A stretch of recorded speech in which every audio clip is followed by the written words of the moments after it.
రాత్రి 12:30కు వారెంట్ లేకుండా గుండాలు ఉతికే పెద్ద పోలీస్ మాబ్ గ్యాంగ్ 2 విడతలలో వచ్చి అరెస్ట్ చేసి నల్లకుంట పోలీస్ స్టేషన్కు తీసుకొని పోయింది.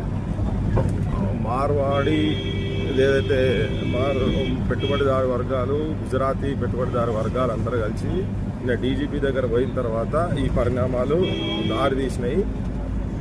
అక్కడ ఏదైతే మోండా మార్కెట్లో ఇన్సిడెంట్ జరిగిన కాడ కొట్టినోళ్ళను మాత్రం అరెస్ట్ చేయలే ఇప్పటిదాకా.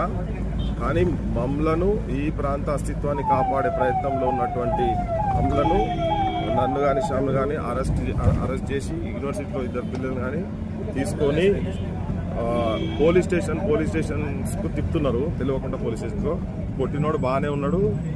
తెలంగాణ వాళ్ళు 1000 రూపాయలు 2 రూపాయలకు తాగి పంటరు అన్నోళ్ళు బాగానే ఉన్నారు. తెలంగాణ ప్రజలను రజాకారులు అన్నోడు బాగానే ఉన్నాడు. తెలంగాణ ప్రజలు ఊంచితే తినేటోళ్ళు అన్నోళ్ళు కూడా బాగానే ఉన్నారు. కానీ మమ్మల్ని మాత్రం పోలీస్ స్టేషన్ తిప్పుతున్నాడు రేవంత్ రెడ్డి. ఆంధ్ర పాలకులు కూడా ఇట్లనే చేసిండ్రు. కానీ ఆంధ్ర పాలకుల కన్నా నువ్వు కొద్దిగా షేర్ అంటే నువ్వు ఇంకా సవాసేరు చేసే కాడుకున్నావు, నువ్వు ఎక్కువ చేస్తున్నావు. నువ్వు ఇవి తెలంగాణ ప్రజలంతా గమనించాలి. ఈ ముఖ్యమంత్రి ఆంధ్ర వాళ్ళ దగ్గర చెప్పులు మోసిన ముఖ్యమంత్రి ఇప్పుడు ఉత్తర హిందుస్థాన్కి వెళ్ళి వచ్చినటువంటి మార్వాడి వాళ్ళు ఇక్కడైతే దోపిడీ చేస్తుండ్రో, దోపిడీ చేసేటోళ్ళ గురించి మాట్లాడు. వాళ్ళు గుజరాత్ వాళ్ళు కావచ్చు, వాళ్ళ పైసలకు అమ్ముడు పోయి మమ్మల్ని ఇట్లా తెలంగాణ ప్రజలు ఇట్లా రోడ్ల మీద తెలంగాణ ఆకాంక్షలు తిరిగేటోళ్ళని రోడ్ల మీద తిప్పుతున్నాడు. ఇది ప్రజలు గమనించాలి.